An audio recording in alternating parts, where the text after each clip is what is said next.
the things that Americans are consuming from China are pretty steady. It's tea overwhelmingly, like that's the Hmm. bulk, and that's the total value is always tea. The really nice stuff never really gets to North America either because it's consumed in the East Asian markets or it's it's very expensive, so it ends up in Europe. Often those luxury items get imitated, and so that's how Americans are participating. I should also say that part of what's going on in the colonies and part of what intersects with the revolution is that colonists are inveterate smugglers, right? That's the great American tradition is doing crime about taxes. Um, Today it's kind of the high level doing crime about taxes, but back in the 18th century, it's more of kind of an everyday crime. But there's a lot of evasion of tariffs. There's a lot of really ineffective enforcement. Their keywords are corruption and tyranny because they're interpreting all these events. They're getting this news through the London papers, which is a lively debate, and through other kinds of sources. They have their own newspapers. Um, they're interpreting all this through the lens of political philosophy of the country Whigs, which is a school of thought that regards tyranny as always ascendant and always rising, that you need to fight off, and specifically tyranny through what we would say today is financial corruption. So the king gets rich and buys off Parliament, and then you're screwed. Boston's not actually even the violent one. Oh, In it's Rhode Island, oh, okay. in Rhode Island, there's the Gaspé incident where they burn a British Navy ship to the waterline. Wow. Yeah. So, but in other ports, there is a little bit more kind of finessing on the part of the royal governors or the local governors, who in some cases deny the East India Company's tea ships the right to dock and land the tea, and so they refuse to issue them passes, basically. And that's what the Sons of Liberty, or the radical group that's calling themselves the Sons of Liberty in Boston, demands.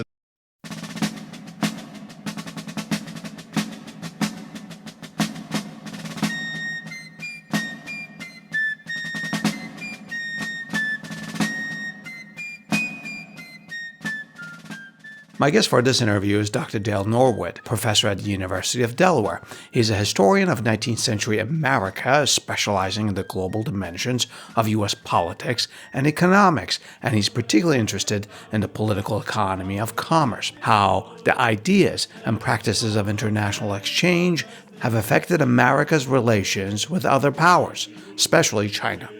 Dr. Norwood has published extensively on these subjects, including the following book, which we discuss in this interview, Trading in Freedom: How Trade with China Defined Early America.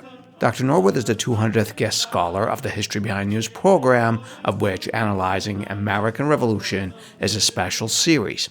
You can learn more about him by visiting his academic homepage, which is linked in the notes below.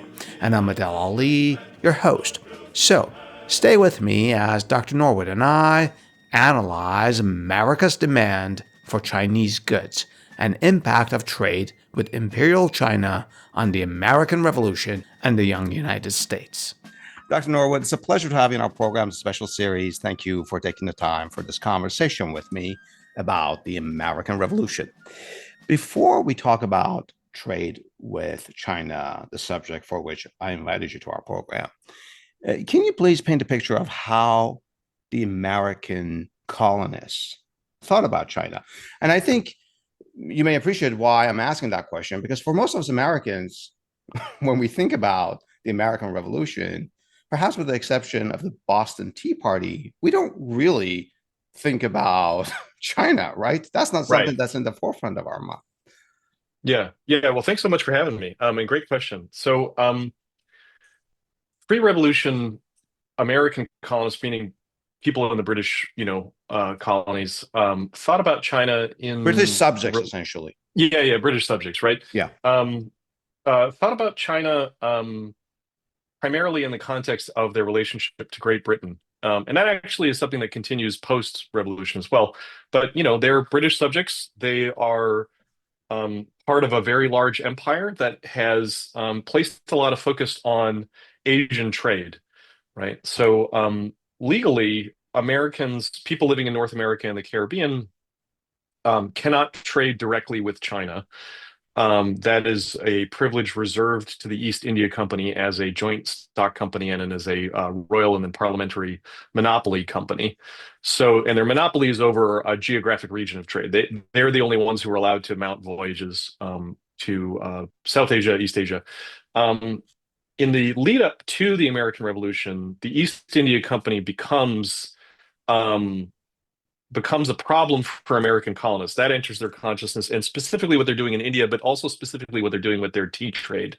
And that connects back up to the Tea Party. But kind of more generally, Americans think about China as a very distant place that they sometimes get luxury goods from, and that the luxury goods from that area or the consumable goods, particularly tea, um, are part of the broader European and particularly British culture of gentility, of performing gentry status. So you see in a lot of high-ranking colonist homes, and of course, high-ranking colonists are kind of mid-level in the hierarchy back in Britain, right? There's the kind of top is cut off. The aristocrats really don't come to the colonies, but they're drinking tea. They're adding sugar to the tea, right? So there's that Caribbean and this Chinese tea kind of situation. They're drinking, they're using porcelain vessels.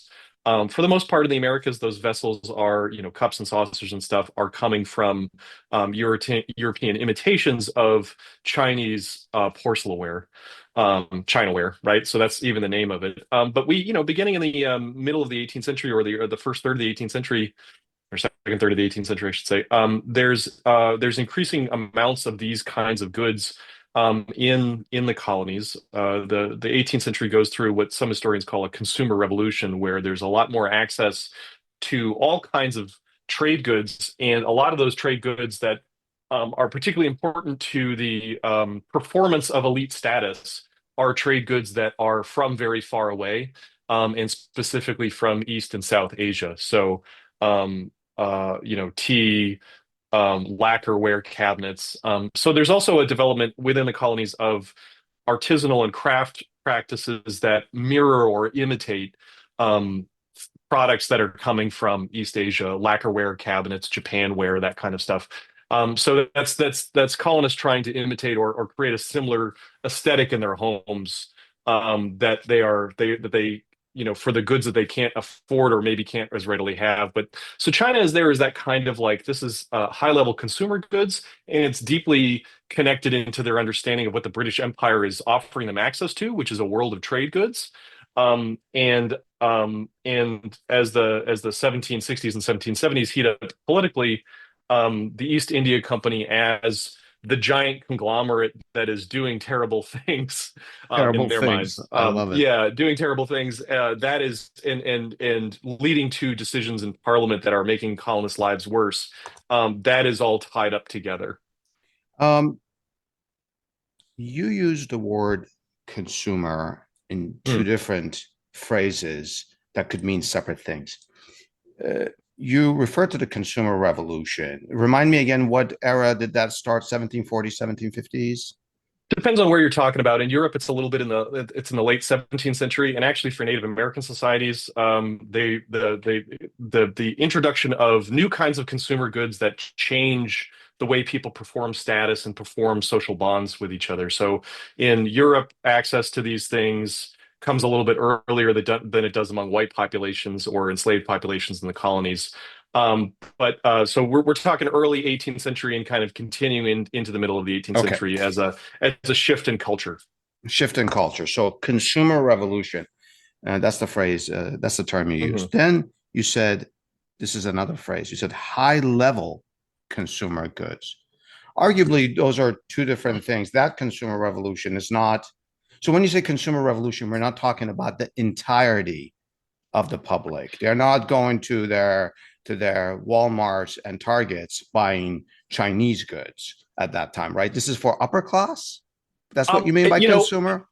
As with a lot of luxuries, I mean, luxuries start off at the top of the chain and then they move down, Mhm. right? In terms of what people desire. And also in this period, the way that global trade networks start to expand, start to tighten, starting to make more things more accessible to more people. So we find, by the middle of the 18th century, there are some colonial elites. A guy by the name of Alexander Hamilton, no relation to the other one, Oh, is traveling up and down. He keeps a diary of his travels up and down the East Coast, and he encounters what he considers to be, rude and ungenteel, meaning poor people drinking tea, but they're drinking it the wrong way, right? For him. But that's they're, he claims he finds a guy who's just like eating it, eating a brick of tea. And you're like, that's yeah. not how you're supposed to do that, right? So who knows if that's the case, if he's just being a snob. But so by the middle of the 18th century, tea is not necessarily an everyday thing for everybody, but it's a widely established taste that like, in the same way that, oh, we've both lived through things that were once, luxuries becoming more readily available. And we often attribute that to, oh, there's better production processes or technology. Yeah, sometimes. And sometimes it's, better trade access, more efficiencies in terms of travel, lower shipping costs. Yeah. Well, when I was So, growing so up, that's what cell happens. phones were Yeah. a luxury, right? But now everybody has Right. a cell phone. Yeah. Right. That's Yeah. it. And that's partly a story of technology, and that's partly a story of mass production, but it's also a story of the production got moved to a place where it's very cheap and shipping across large distances became more readily available. So for things like tea, right, that's a consumable. It's Yeah. really only grown in a couple of places in the 18th century. It's really just China and Japan. Indian tea takes longer. So more access and more shipping coming back and forth through these. I should also say that part of what's going on in the colonies and part of what intersects with the revolution is that colonists are inveterate smugglers, right? That's the great American tradition, is doing crime about taxes. um today it's kind of the high level doing crime about taxes, but back in the 18th century it's more of kind of an everyday crime. But there's a lot of evasion of tariffs, there's a lot of really ineffective enforcement, and so the access to these goods comes through not just East India Company supplies it to London, and then colonial merchants ship it to the Americas, but also the Dutch, some Portuguese, sometimes, and in more rare instances, French. And there are some Americans who, particularly in the early 18th century, late 17th century, are have gone pirate and go and raid other places, and part of what they're bringing back and selling are East Asian goods. For a little while, they're notorious enough that they become known as the Red Sea Men. There's a band of them that hang out in the Red Sea and attack shipping there. Um, These that's are pretty short-lived. American colonists? Well, yeah, yeah, people from Wow. North America, but I mean, it's part of the British Empire. So like maybe Yeah. they're from Rhode Island, maybe they're from, Bermuda, but like they end up on a pirate ship, or a privateer or something like that. So, That's but wild. there's widespread, access might be more widespread on these things than you might expect, in part because there's a very lively smuggling trade. Um, so let's go back. We identified uh, two items. Those were the top two that Americans imported via the East India Company or through smuggling uh, from China. One was porcelain, the other one was tea. The third one you said lacquer, but it seemed like you were attributing that to import from Japan. Well, there's a form of lacquer kind of varnish that's gets imitated, that's known as Japanware. But yeah, in terms of things, if we're ranking the in terms of volume and value, the things that Americans are consuming from China are pretty steady. It's tea overwhelmingly, like that's the Hmm. bulk, and that's the total value is always tea. Um, then things like silks, or Americans for a very long time are buying cotton textiles known as nankeens. That's a certain cotton weave. China has a very large cotton textile manufacturing center, as does India. So those textiles, but silk, both in raw form and in finished form. And then kind of lower down are kind of heavier manufactured goods, and that would include furniture or porcelain and things like that. The really nice stuff never really gets to North America, either because it's consumed in the East Asian markets, or it's it's very expensive, so it ends up in Europe. Often those luxury items get imitated, and so that's how Americans are participating in that. But some do end up in the colonies early on as imports, and it's always the East India Company is importing to the British Isles, and then that's where their monopoly ends. They don't until until the 1770s, they don't get a franchise in North America. So then it's an auction market there, and there's importers that bring it across the Atlantic. So there's a divide in London, basically. The East India Company brings stuff to London, and then London exporters export it to the colonies. That's where the monopoly sphere ends. I But see. yeah, those are the products. I wasn't planning to ask this question, Dr. Norwood, but now I'm curious. Were, were there like catalogs in the colonies of what things are available or a list of things? Like did a middle class or higher class colonists in Rhode Island or say whatever, South Carolina, did they order things from Britain, Chinese products to be brought from Britain, or would a ship show up, let's say in Charleston or Savannah, and then say these are what we've brought, and people would go purchase it? Little column A, little column B. There's not really catalogs. That's a little bit of a later development. That's like a Uh-huh. 19th century development in the Mhm. United States. But yeah, there's shopping is a major social network phenomenon, right? So, and this is true for all kinds of things. There's a great book called The Ties That Buy. That is I mean, it's a fun title. First of all, but it's all about looking at two different port cities across that revolutionary period, and how women's social networks are really forming these shopping networks. But so yeah, people kind of shop in a couple different ways, and that's by Ellen Hardigan O'Connor. But people shop, if you had business with London merchants, if you were a planter or a Boston merchant or a shipbuilder, if you were a wealthy person, you had contacts. They would have called them correspondents.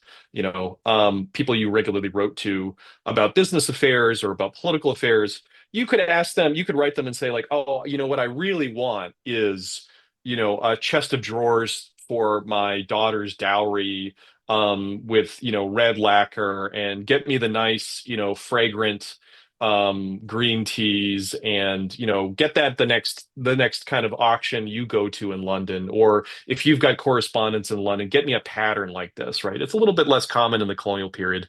But that continues into the post-revolutionary period when Americans have more direct trade. But yeah, you can see if you look at any kind of newspaper, colonial newspaper, or post-revolutionary newspaper, it is a pretty regular phenomenon for a ship to show up and advertise all the kinds of goods it's got. It basically shows up in port and lists and advertises all the lots it's got for sale.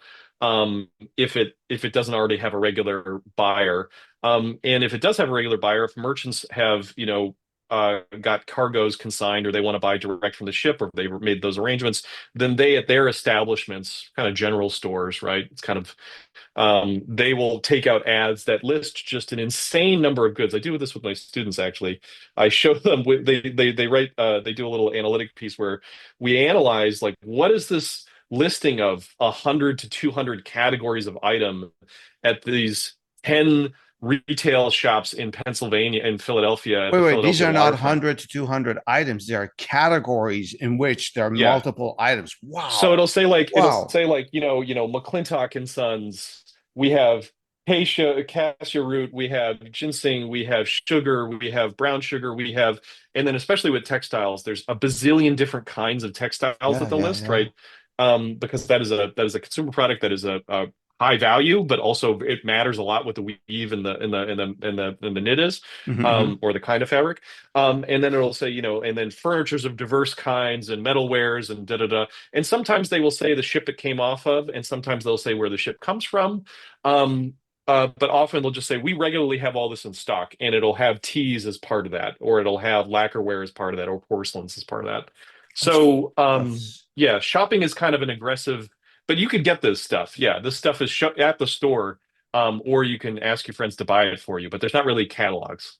so examples I used and the ones you responded to had to do with seaports, sort of coastal. So, well, I guess my question also ties into different class hierarchies, but let's Mhm. say someone living out in the Appalachia, like, would they have access to this if they had the money? Yeah, sometimes. Yeah. Yeah, I mean, none of these people are living. I mean, very rarely is anybody a hermit, right? They're out there claiming land to grow commercial crops to sell into Yeah, the yeah, Atlantic yeah. market. And actually, this is part of why the term consumer revolution is useful to historians, because what we see over the course of the late 17th and early 18th century is people orienting themselves to these global markets and rearranging their households to produce goods that can be sold on these global markets because they want to generate cash, or at least credits with their merchants, Hmm. to be able to buy global trade goods. So they want the ribbons from Italy. They want the silk thread from China. They want tea. They want sugar. They want chocolate, all that kinds of stuff. So yeah, I mean, into the countryside, there are general stores. It's not quite a thick network. It depends on, in a general store is like a guy's house where there's also goods, Yeah, yeah, yeah, yeah. But there's also, and there's a network of people who peddle goods. So peddlers who go from town to town with packs or a cart, and they have a million different things. A lot of that really focuses on, again, textiles, but sometimes it's consumables like tea, and sometimes it's things like metalware and things like that. You wouldn't see necessarily furniture or porcelains moving on a peddler's pack. That's a little bit too breakable. Yeah. But that kind of the backcountry is definitely a part of that, and an important part, because a lot of what is flowing out of these colonies is backcountry products, right? So I mean, furs in particular um, become really important to later kind of considerations. I should also say that there's some people, and this is not only Ben Franklin, but Ben Franklin is one of the people you think about here, who are thinking about China and the kinds of products that come out of China in ways that map. They have an environmental imagination about weather patterns and climates, and they Hmm. look at Philadelphia, which is pretty close to the latitude of other major Chinese cities, Guangzhou in particular. And they say, well, okay, if tea's coming out of there, and silk's coming out of there, we can grow tea and silk here, which is not in fact true.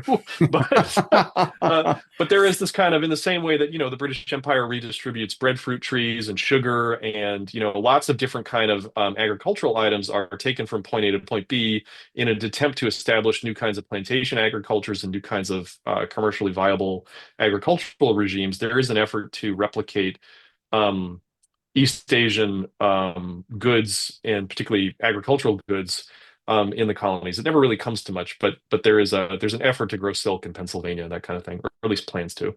So that's another way that colonists, at least in that colonial mode, and really they're thinking as British imperial subjects, right? How can the British Empire in its growing territories match the Empire of China in its productivity? They're mostly thinking, based on what you said, how to grow things like silk or other agricultural products. They're not, since the American colonies don't really have a manufacturing base, they're not thinking how they're going to make Chinese furniture or porcelain into that. Right. Uh, Although individual craftsmen are, again, like they're painting or using varnishes to give the appearance of lacquer, right? So they don't have oh, the trees that produce the kind of varnish that there, but they will paint things red. that's Or interesting.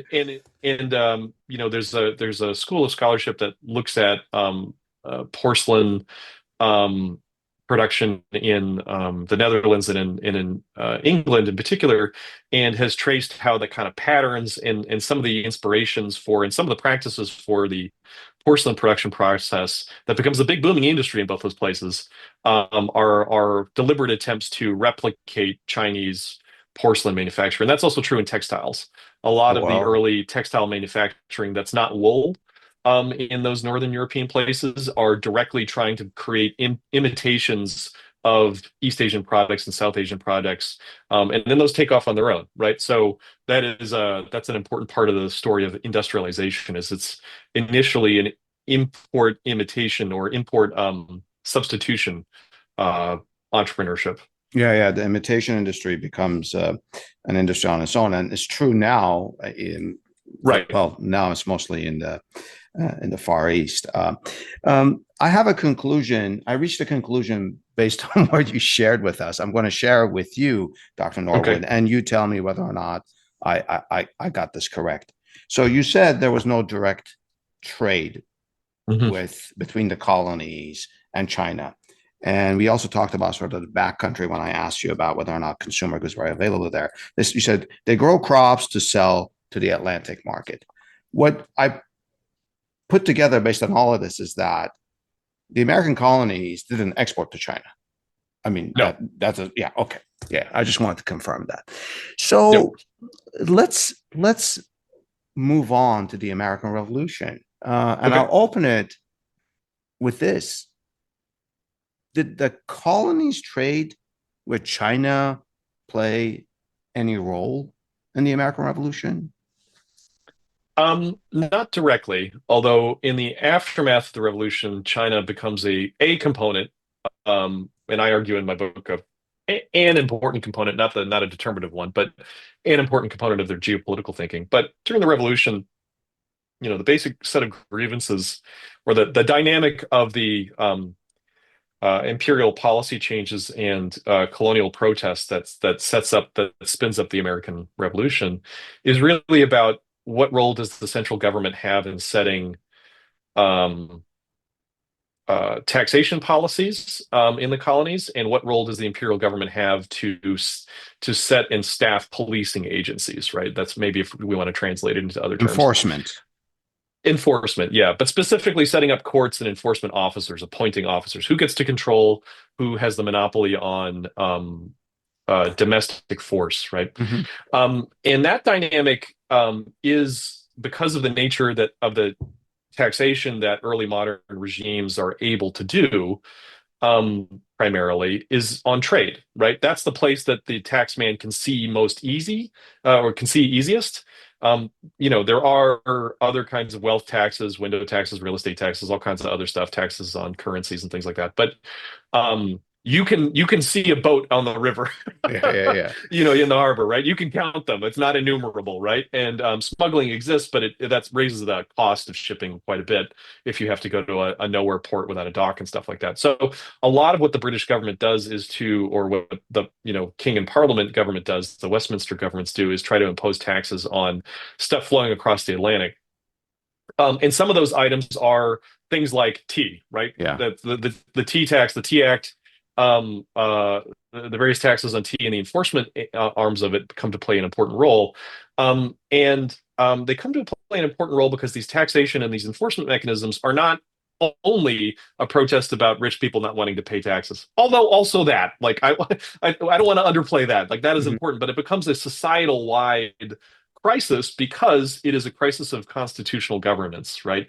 Do these local governments um, have the ability to set their own policies as they imagine that they did in the past? Or does the central government have the right to reach all the way down as far as at the local level and install local officers in the way that they imagine that they have always had? And neither side is exactly true, but those are the imaginaries. And this comes to a head around tea because the East India Company does a couple of things in the 1770s that catch colonists' attention. One is that after winning control of Bengal and inserting itself into the actual governance of the Mughal Empire, the East India Company immediately causes a famine through mismanagement. Millions of people die because they're focused on extracting rents rather than stockpiling food. And that's a major scandal. And then, even worse than that, from the British parliamentary perspective and from the colonist perspective, is that they also mismanage their tea markets. They see a boom in tea prices and they stockpile huge amounts, and they overdo it, and they're unable to sell things. So they cause a crisis of governance, resulting in millions of deaths. And they also cause in South Asia, and they also cause a crisis of solvency for the East India Company, which is a problem because in Parliament and aristocrats more generally in England are deeply invested in it, and I the mean, guys who made members their of fortune. parliament are also Yes, yeah, investors in the East India Company. Oh, yeah, and in that's some just places, former officers and servants. That was the wow. title for someone who served in an executive capacity, was a servant, right? So they're known locally in London at this period as nabobs, which is a kind of corruption of a Hindi word for Hindi term for kind of aristo. So they've come back and they've corrupted Parliament, right? And Wow. what Parliament decides to do is bail out the East India Company, so their East Asian empire that is controlled through this corporation, at the expense of their Atlantic colonies, which are really also a set of corporations, right? Corporation now primarily means business corporation, but that's not actually what it is. As it's a division of the sovereign authority of a government with monopoly rights over a territory in this period. So Mass Bay is a corporation, right? In the same way that a city is a corporation. Mhm. That's the legal structure. So these colonies, so the way they do that is with the Tea Act, which raises taxes on tea, creates an enforcement mechanism that is staffed by the central government to collect those taxes. And then they give the East India Company the ability and the right to appoint direct vendors of their tea and to ship directly to the colonies. So they're cutting out a smuggling trade of a good that everybody likes and thinks is important for elite presentation and gentry status, but also, is a nice warm thing to drink in the winter, right? Yeah. In the morning. And they're doing it in a way that eliminates local governance, cuts out lucrative side gigs, and cuts out the business of, a lot of the major players in colonial governments, which are the import-export merchants. So it seems like a massive intrusion of governmental authority, and it's on the basis of it's in benefit of this corporation that just killed millions of people through its corruption. And so that's why you get the Tea Party. It's like the reaction to the Tea Act is to try and prevent the landing of the tea so as to stave off a further constitutional crisis by not letting the tea land at all and thus making the act unenforceable. Two follow-up questions. Yeah. One, do the American colonists, A, know of the famine in India? And Yes. B, yeah, the answer is yes. Okay. And B, are they aware that members of the British Parliament are also investors in the East India Company? Because if they're aware of that, that's got to tick them off. Yeah, I mean it's all very yeah, I mean they interpret all these things through a particular or at least the radicals around them or interpret a lot of these moves that if you describe them in a different way seem a little bit more anodyne. Oh, the government needs money, so we need to raise taxes. Okay. But they're interpreting all this through their keywords are corruption and tyranny because they're interpreting all these events. They're getting this news through the London papers, which is a lively debate, and through other kinds of sources. They have their own newspapers. Um, they're interpreting all this through through the lens of political philosophy of the country Whigs, which is a school of thought that regards tyranny as always ascendant and always rising, that you need to fight off, and specifically tyranny through what we would say today is financial corruption. So the king gets rich and buys off parliament, and then you're screwed, is the general idea. And then the government's coming for your property and your life. And so they look at what's happening with parliament making decisions to protect their investments, and they look at what parliament's doing and what the king is doing, and to assign individual enforcement officers in their homes and say, well, here it is. This is it. This is what we always were afraid of, was that a central government greedy after its own ends is going to install local controls and deny us our control over our property and our lives. And so that they interpret it in kind of apocalyptic forms, right? Or at least the radicals among Wow. them. So you get folks like Sam Adams in the Massachusetts General Assembly saying things like, "This is a new kind of slavery," New which for a kind of colony, slavery. yeah, which like for a place where there are enslaved people in Massachusetts, like that is an institution in Massachusetts as it is everywhere in the colonies. That is it's not that they didn't know what they were saying. They thought this was a political slavery of taking away their own power, but also that this would leave them with no recourse if they let it continue, right? So they would be as degraded as the people that they are enslaving.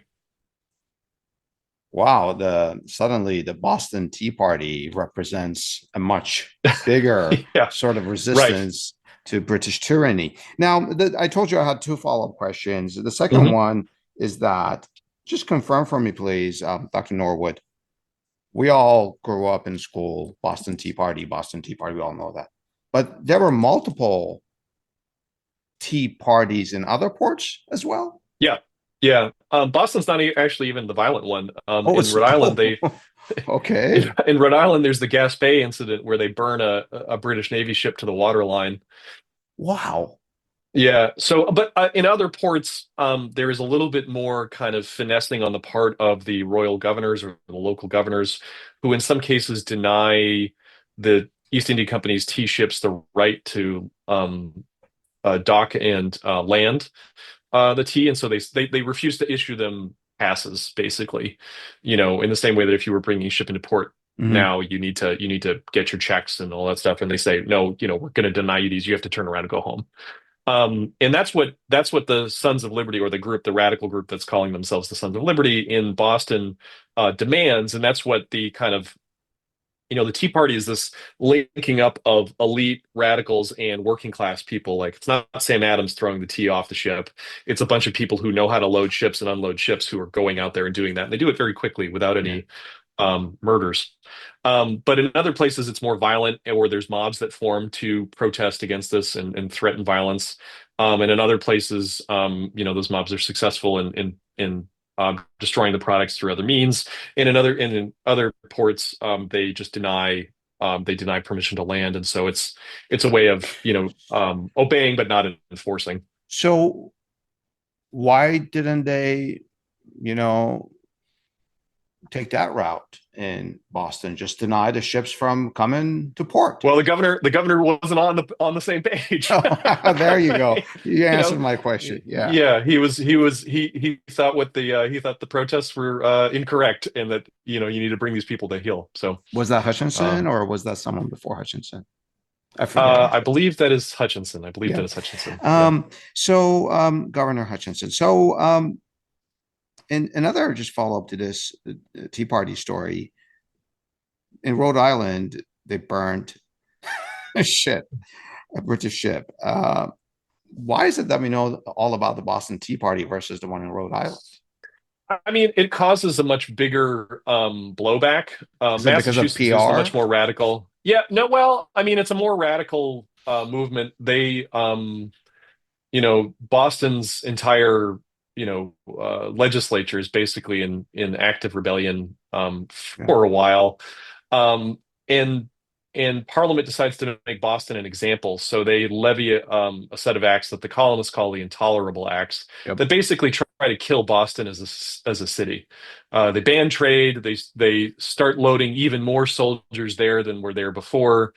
So it's an occupied town, or an even more occupied town. They ban trade, and that signals to everyone else that, okay, well, we all kind of protested this thing, and then here they're trying to, hang a prisoner as an example, and so Hmm. that sets off the exact opposite of what Parliament had hoped. It sets off a wave of solidarity, Yeah. right? Not among everybody, not everywhere, but like you get folks who are pretty on the fence about all this stuff, like George Washington writing to his friends, saying, "Now, listen, would I have protested that way? Absolutely not. That kind of protest is too rude for a guy like me. But they did, and this is how they responded, and that's tyranny, and we can't be doing that."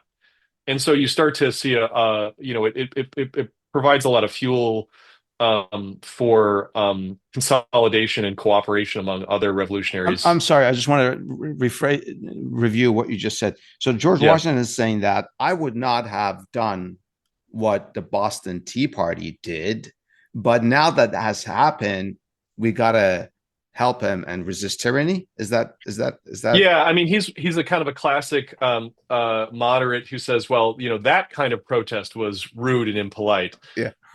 My kind of protest was more polite. Yeah. Like, I back channels are the right way to do it, boys. But now that, like, this is a dynamic familiar to our time, right? Everyone's Yeah. always got a critic of how someone else protests, right? Or critique.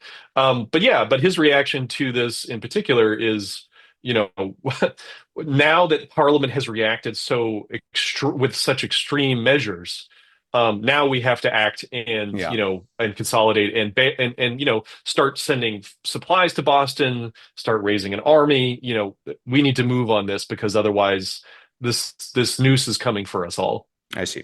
And I want to cap off this segment with something that I'm curious about. I just want to confirm it. Um, you know how we went out to France and then later Spain and the Netherlands to rally support for the American cause, for the American Revolution. Was there Mhm. ever talk of going to China to rally support for the American Revolution?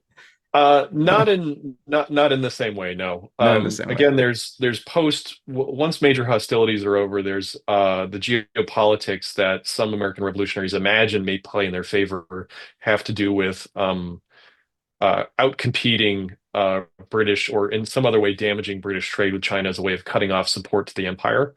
But they're not really thinking that in the revolution itself, Interesting. as far as I know. I understand. Let's take a break here. In the next segment, I asked Dr. Norwood about America's trade with China after America gains its independence. We'll be right back. Dr. Norwood, so the Treaty of Paris is signed in 1783. How does this affect the American states' relations and trade with China? Yeah, so the Treaty of Paris does a couple different things. Even in the lead up to the Treaty of Paris, as he's getting frustrated with how the Brits are dragging their feet on recognizing American independence, John Adams, who's one of these negotiators, argues that what Americans should do, some American merchants should do, is send ships to China. Hmm. Hmm. Is his language in a letter in order to start that direct trade with China and put a little bit of fear into the British merchant class that they might get out competed for these things. So he's looking to use private economic activity to create geopolitical bargaining power, right? Build Um, leverage in this negotiation. yeah, yeah. And Adams's perspective is shared by other kind of nationalists and diplomats and the Continental Congress kind of folks, people who have a kind of a vision of independence that is national in scope, Mhm. and they're thinking about what are the sources of British power, and for them, the sources of British power are primarily trade, and specifically Britain's massive share of European and Atlantic world trade with Asia, and the most lucrative part of that trade is trade with China. So there are a number of efforts among that, or number of ideas among that set to kind of celebrate, encourage, advocate for American merchants to start trading directly with China, and and some American merchants take them up on that pretty directly. So the Treaty of Paris is signed in 1783. It's ratified by the Continental Congress and loaded on a ship to be sent back. It's the treaty is coming into New York port to be ratified on the same day that the first American trading vessel that is going out to China is going out on the same day. They're both going through New York Harbor in early 1784. It's also George Washington's birthday, so it's just a very I'm sorry, I got that backwards. The ratified treaty is also leaving. Sorry. Want to make sure I get that detail right. So both ships are leaving New York Harbor at the same time, one to go to China, one to go to London. And it's George Washington's birthday. So it's a very, sometimes history is like thuddingly hitting you over the head with a stick of symbolism, right? So, Yeah, yeah, yeah, yeah. um, yeah. So Oh yeah, please go ahead. let's pause there for a moment. This ship is leaving New York Harbor for China. Hmm. What is it taking to China? And I want to be even more specific, Dr. Norwood, and if my you have to pardon me if my understanding of this trade is limited. As I understand it, China wanted silver. That's what they wanted. Hmm. They even I've read many different places that China was saying we don't need anything from the West. They didn't need anything. They would kick out Russians and English and Dutch and all of that. So if when this ship leaves New York Harbor and many ships that follow over the years, what are they what are they taking to China? So the Empress of China, that's that first ship that's leaving, Yeah. is loaded up primarily with silver. Hmm. And specifically, there's a specific kind of silver that is acceptable in Guangzhou and Canton, the only market that Americans are able to, and other Westerners are able to access in China directly at this period. What that market wants is Spanish silver dollars. which Hmm. since the 15th century had been um, or 16th century, I suppose, had been kind of a global currency, not unlike how the dollar is now, right? There's lots of people who use the dollar in trades that never touch the United States, right? Mhm. And that's the dollar. The dollar as a global trading currency predates and almost certainly will post date the United States as a global power. Um, because the first dollar is the Spanish dollar, and which is what the U.S. dollar is pegged to and named after. And that dominates global trade from the beginnings of the Spanish Empire in Mexico and South Hmm. America.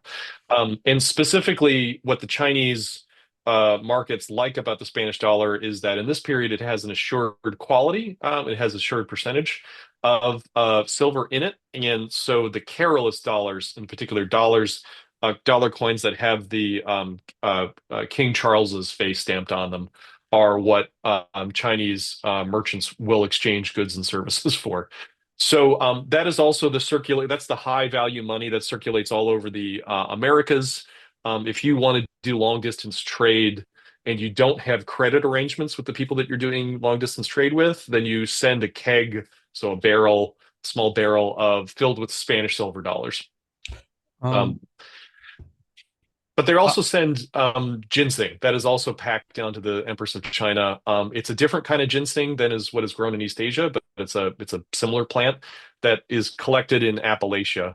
And since the 17th century, Americans and colonists, both in British Isles and British territories and in French territories, had recognized that there's a plant in North America that looks a lot like and has some of the same, chemical properties as ginseng, which is used in Chinese medicine and particularly medicine around um, male if the potency, let's say. Yeah. yeah, male So, potency, I love it. yeah. So if the Chinese have their own ginseng, why would they need American ginseng? Is it a different variety that is just It's a lesser variety. It's not really in demand in the market. Americans note that it is in demand and can commands high prices, or they have heard that.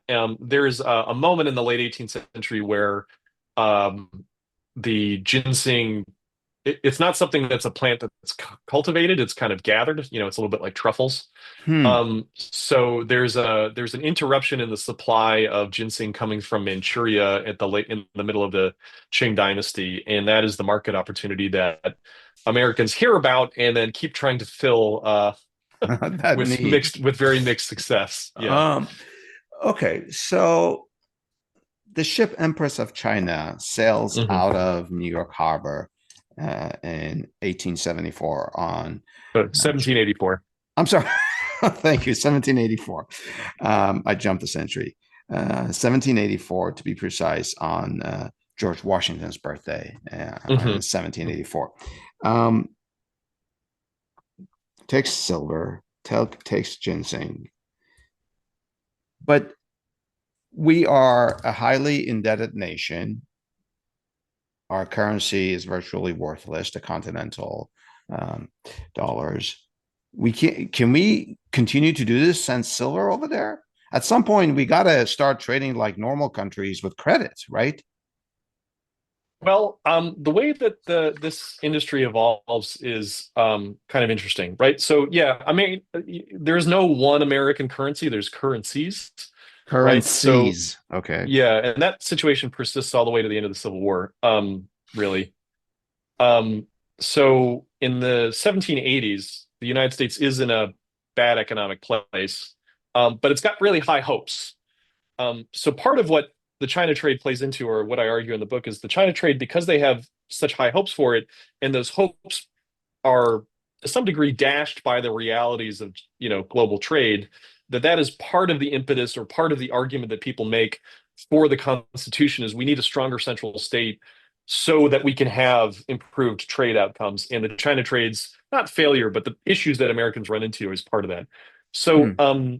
part of what happens with the China trade is that people go hard and they invest too much and that blows up in their face, in a way that sometimes happens. But part of what they learn is that China doesn't recognize any other European powers as treaty. There's no treaties between the Qing dynasty and England or France or anywhere else.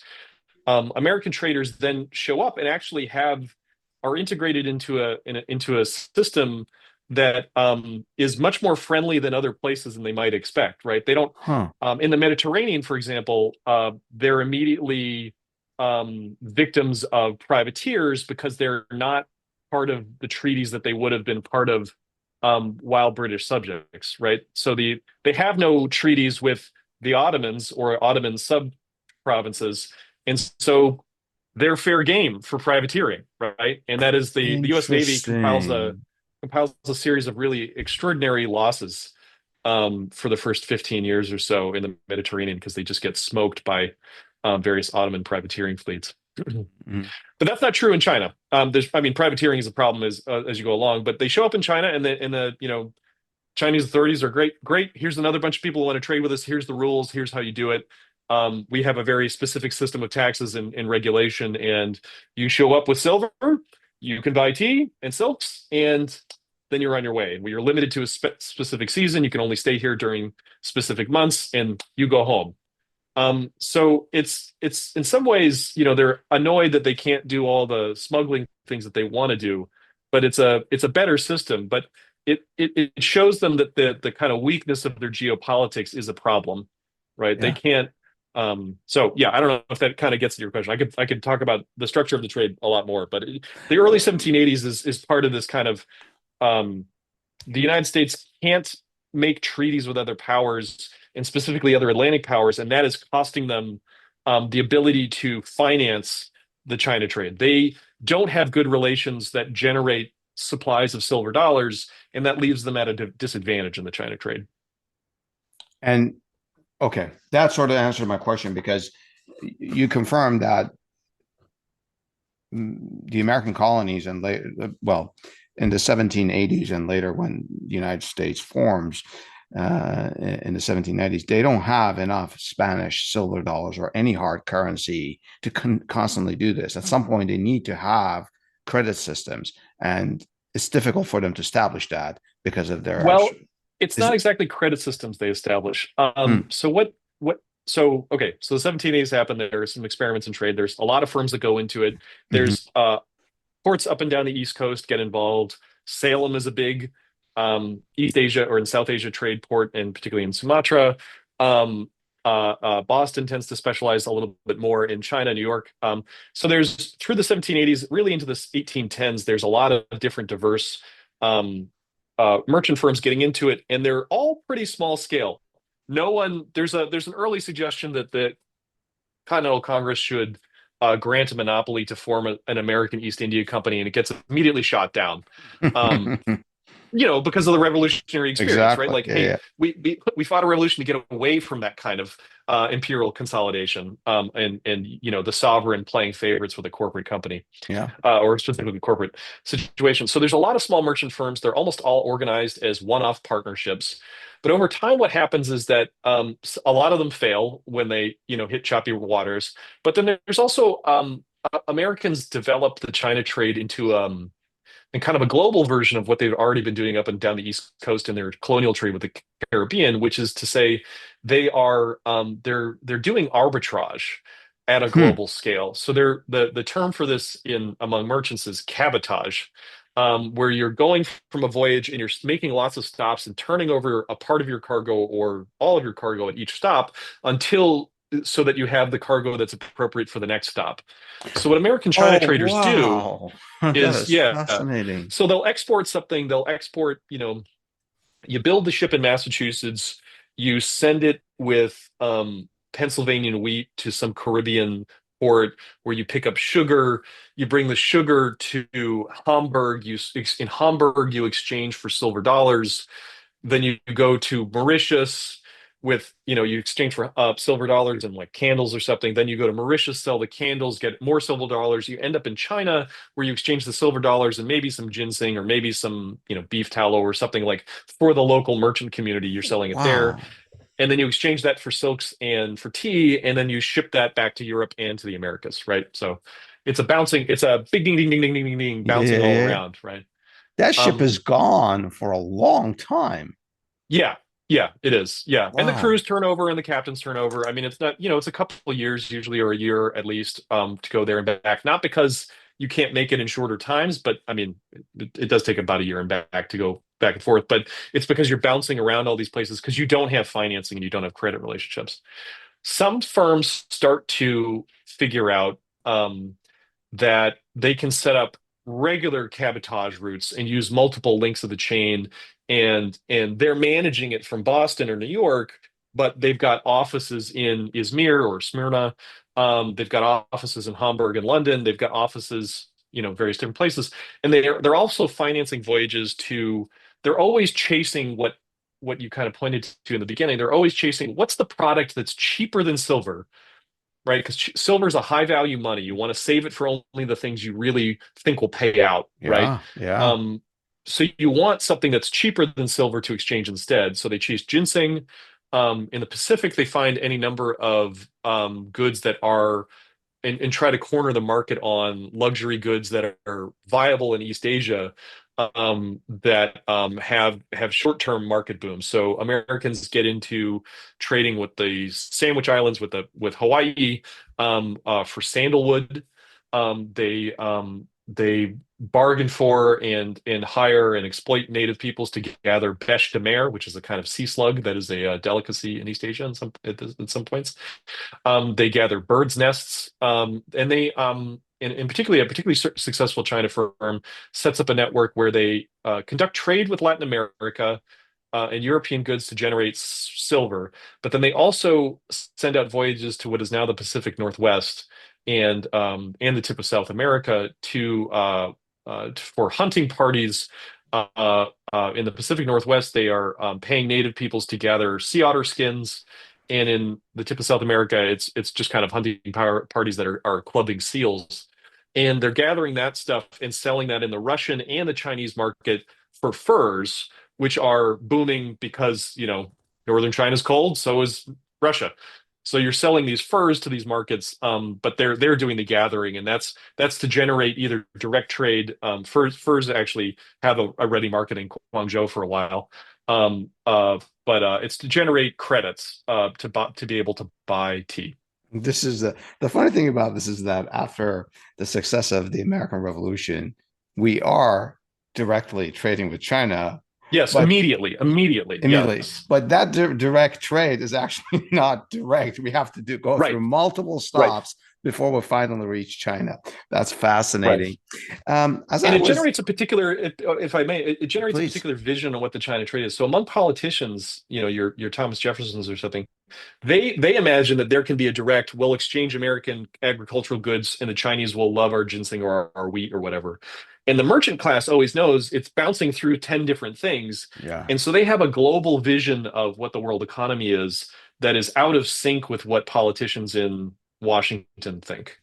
And that causes some friction at various points. Were politicians just naive, or did they, on purpose, just ignore That's this not their reality? business. That's not their Yeah, business. They have that's different visions of it. They also, until way late, they even if they understand a version of the China trade, by the 1820s or so, the trade is very different, is formed on a credit basis, it's a credit and opium, it's a credit and a narcotic business, wow, where American traders are deeply dependent on their connections with British traders in India, wow. to buy drugs and also to leverage credit, which they're all doing to substitute for silver.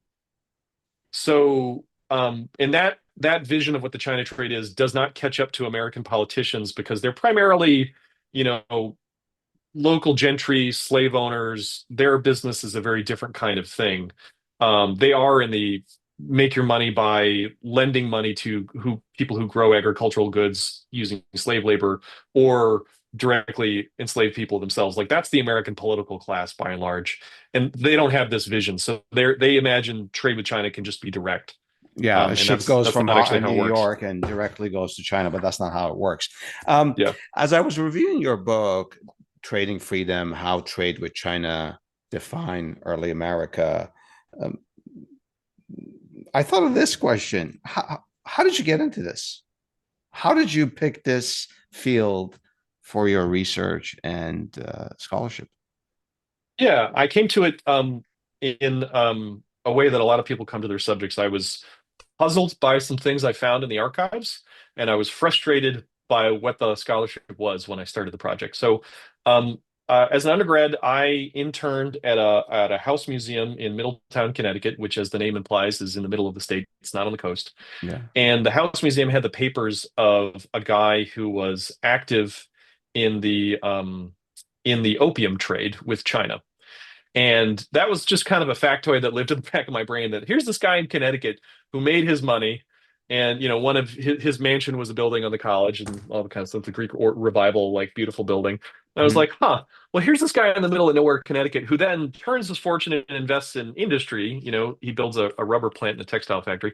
But he earned his money by trading drugs in East Asia. That's weird. Okay, I don't really hear about you don't really hear about that, and so that was in the back of my mind. And then I did some other things, and eventually I ended up in grad school, and I did my exams in grad school, and I read a lot of early American history, and it's different now. I mean, it takes a long time to do the scholarship, so I'm part of a wave of people who've written about both the U.S. China trade, but also kind of the U.S. and the world more generally. But when I started this project, there was a lot of scholarship that really internationalized and saw the American Revolution and the colonial period in a wide perspective, in the Atlantic world, but even beyond that, seeing it in the context of the British Empire. You can't understand the Boston Tea Party in the way that I've just explained without knowing about India, right? That kind of thing. Yeah.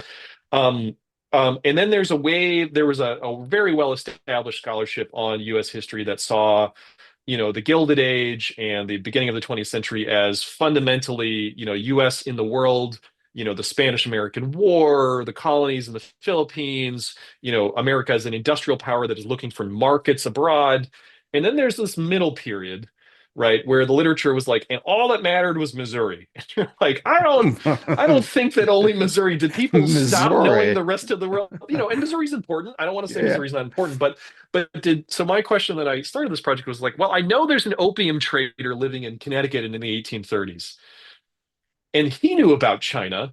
So where else? Who else did? And I was writing this in this kind of early, the first and second Obama administrations, where it was kind of like, for a very long time, U.S. relations with China have been really at the center of a lot of politics and a lot of Yeah. geopolitics. Yeah. And so I was like, okay, so how far back does this go? What does it look like? And what does it mean for either Americans to have ignored the rest of the world, or to have only looked at the Atlantic world, or to only have been a continental vision? And what I discovered in getting into this stuff is that China is always there. China is there from the beginning. It's part of trade policy. The first tariffs that the United States puts in place privilege American trade with China, direct trade. You paid cheaper tariffs if you were an American and you went direct to China and brought stuff back, as opposed to if you bounced through Europe. Um, so that was an industry subsidy for the shipping industry primarily. Yeah. And it becomes the way that Americans think about China and their relationship to China, and the goods of the China trade play into how they think about citizenship, how they think about slavery. It's there all the way throughout. So it was kind of like discovering, oh, the reason that not discovering, but recognizing that, oh, the reason that the orbit of this planet kind of does this little wiggle over here is because there's another star, right? And that's how I think about, like, China always exists for Americans. They're always aware of it. They're not always accurate about what's happening there or what their relationship to it is in the trade level, but it's always a component of their thinking, and that affects their politics, and that affects their sense of self, and That's it affects their fascinating. decisions. And Yeah. the So that's way, how I got into it. Yeah. and thank you for sharing that. And the way that impacts American national identity, again, I deduce based on everything you shared, is that now we can trade directly with China. Yeah. That is a big deal, right? Yeah. It's a big deal at first, and it's crowed about. It gets written up in the newspapers. You Hmm. have when the Empress of China leaves New York, it gets a salute, or I'm sorry, when it comes back, it gets a salute from the fort in the harbor.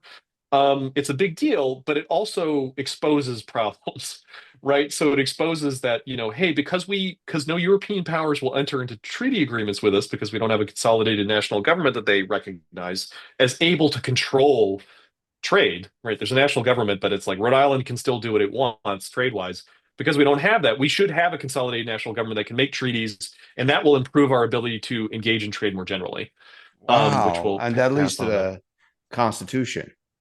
Yeah. So, and you see That's this actually in the fascinating. Federalist Papers. John Jay, who's not the most famous of the Federalist Papers authors, but he writes a pamphlet for the Federalist Papers that makes this argument pretty explicitly: is that we have a problem where our flag is not being respected. It is subject to more attacks, and we're not getting the trade deals we should have. And so our business is frustrated and our economy is in the toilet. So we need a stronger national government to secure those things. And then once that constitution's in place, the first thing that the US Congress does is set up a regulatory trade regime that lays tariffs to fund the national government, both for terms of revenue, but also to encourage trade in specific areas that they think will be geopolitically beneficial. And the first and only place they do that in that first tariff is to privilege trade with Asia, and specifically China. Wow, that's fascinating. Dr. Norwood, we talked about a lot of stuff.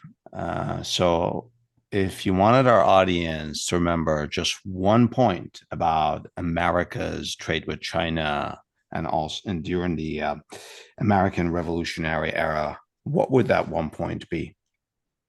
I think that when US-China relations have been at their most successful, it's when Americans have regarded their trade with China as a way to improve and expand the circle of freedom for all parties involved. Hmm. There are moments, and this is kind of where my book ends in the 1870s. There are moments where Americans have decided that Chinese people are a problem and that China as a market is a problem for them in terms of competition or limits on liberty and things like that. And so the response is to clamp down and impose restrictions on Americans and Chinese. And that is, I think, a tragedy, because there is another history that you can pull on where Americans have looked to China and the relationship to China as a mutually beneficial one that can expand the capacities of both places, and do so in partnership to some degree.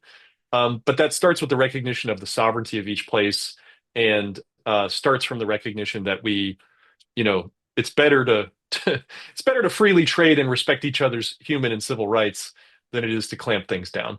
And there have been moments of revolution, both in the American Revolution where that's true, and in the Civil War where American policy reorients around fixing freedom as part of the relationship between the US and China, rather than trying to control, narrow, restrict, and create an oligarchy. Well, we can use this history for our current relations with China. Yeah, not to be too naive about it. I mean, there's a lot of things that have happened since my book ends, Of course. right? Indeed. Since the 1870s. They had some revolutions, right? But there's been some stuff, but yeah. But it's sort of provides some inspiration. Dr. Norwood, thank you so much for educating me and our audience about the American Revolution. And to our audience, if you know of any history that could provide more perspective about the American Revolution, please share it with us and tell us what's your perspective. Thank you so very much, Dr. Norwood. This was Thank you. Pleasure.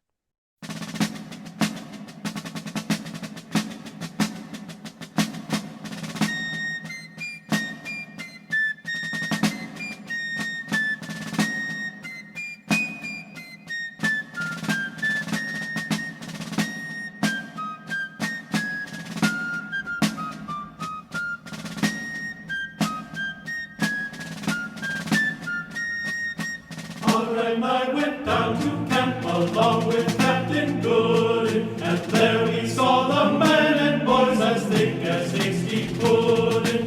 Yankee Doodle, keep it up, Yankee Doodle dandy. Mind the music and the step, and with the girls be handy. And there was General Washington upon a slapping stallion, a giving orders to his men. I guess there was a million. Yankee Doodle, keep it